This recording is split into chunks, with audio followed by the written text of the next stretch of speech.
Good afternoon. Sorry I couldn't join this morning. I'm currently a graduate tutor at Northumbria University, balancing new education of social workers, undergraduate, and managing a PhD. The picture might be a giveaway though. I was a veteran. I am a veteran. Prior to becoming a social worker, I spent 24 years in the army. It was my journey at the end within the armed forces that actually sent me on my journey to become a social worker. My very last role in the army was as the regimental sergeant major. I did have a stick, I didn't have the moustache. And at the hospital in Birmingham, Selly Oak, where we brought back those casualties coming back from Afghanistan and Iraq at that time. It wasn't just that area, but they're the ones that hit the media. And what I saw was, for me, having been in the military for so long and identified and shared that journey, I've been in operational tours, I've been in conflict myself, predominantly in hospitals. I've seen that role from a hospital perspective, I admit. And I felt that we were providing at this stage very good clinical care for our troops. And despite what you may have read in the media, the clinical care was excellent, and still is. And that was only because there was a desire at that time to make sure that the veterans, the service and military personnel were getting that treatment. But if I took you back 10 years, I used to go on holiday and we'd make up a story. What are we going to be this time on holiday? We're not going to tell anyone we're in the military. It was almost like we didn't want to be identified that we were military. I would walk around various places within the UK with signs saying, no military, stay out. And that was the culture. And I grew up really with a predominant stage of my military life of being identified by an image of what the military was. And I'm not saying there wasn't problems with that. I'm not saying that the military, people within the military, there was not problems within it.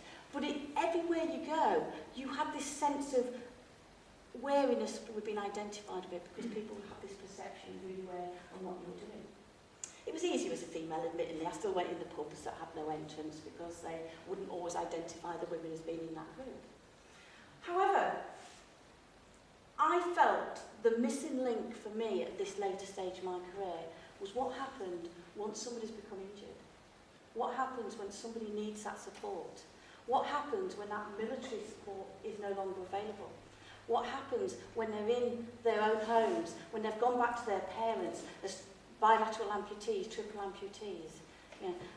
No longer got that support. They've not had the input from social services because there was a belief that that would be done by the military. And those of you that may have worked with any veterans, there was initially a disconnection between what everybody thought was being provided for military families to support veterans that were injured and the reality. And I decided that was my journey into social work. And I only came into social work in 2009, so I'm not sure if I've really got enough experience to be standing in front of you.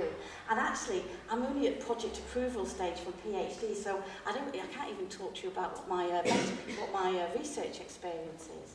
But for me, I know people. I've served in conflict environments. I've been on that wagon. I've been travelling in an area where it's completely obliterated, when the only things that you see is bullet holes and bomb holes, nobody. And when you do see somebody, they're begging for food, they're begging for water, they're coming to the hospital gates and asking for the basics. I've been there. I've been in that position where the British military have made decisions to turn people away because the policy didn't allow you to bring somebody into the camp gates to give that treatment. And the rule breaking that we've been talking about, yes, it happened and rules were broken. But as many times I've seen it where those rules weren't broken. When you're breaking rules, you're breaking laws, it can often be personality-led. The driving force behind it. And that's where I think that social work has a key role. We're the driving force, I believe, in supporting people that at this time and in this space, they need help. And we work within structures, and we all know that the structures that are created we have ways of working around those. But do we educate our students on that? I'm teaching social work at the moment. I'm quite new really, I don't know if I have a lot to offer, but I'm still teaching it. We're teaching them the ideology of social work because that's what we often have to teach. We teach them what the policies, the procedures, the legislation is. We're not often able to teach the reality. There's an undertone in education about this, but we're often restricted, I believe, personally, on how we can direct that. And I think that we can improve this. And what I wanted to get over to people is that, you know, my research is going to be specifically with veterans.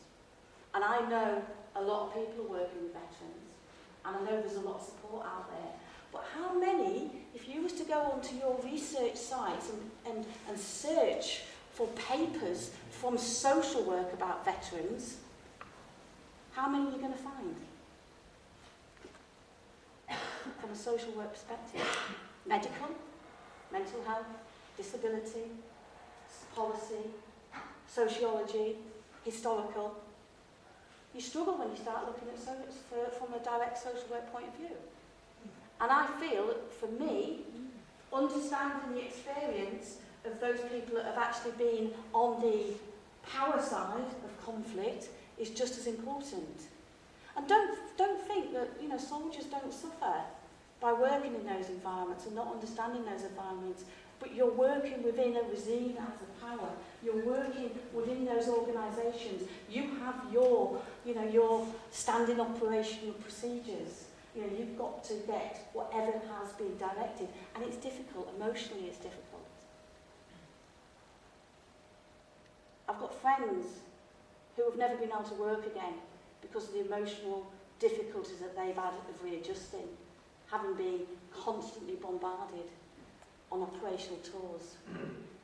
When Afghanistan and Iraq was at its height, a lot of the medical personnel were almost going out on back-to-back tours. And you've seen some of the consequences of that conflict. You can see, or maybe imagine, what the medical side are seeing. And they're my friends, they're my colleagues. But then I've also seen the people that have been injured. I've seen the difficulties of adjusting. Society, in many ways, has really changed its idea. A lot of the casualties that have come back and the veterans, we've now gone from I don't want to tell people I'm in the military, I don't want to tell people I'm a veteran, to actually almost become heroes. We've flipped that. Everybody that wears a uniform is a hero. Everybody that's injured is a hero. So there's a lot of socially constructed ideas about what being a veteran is and what being in the military is. And I hope that what I bring to social work and to future research will be a depth of understanding. But what I would like to ask people within this room is that social work really needs to start taking ownership and start producing our own research on how we support these people. But please don't steal my idea because I've not published it.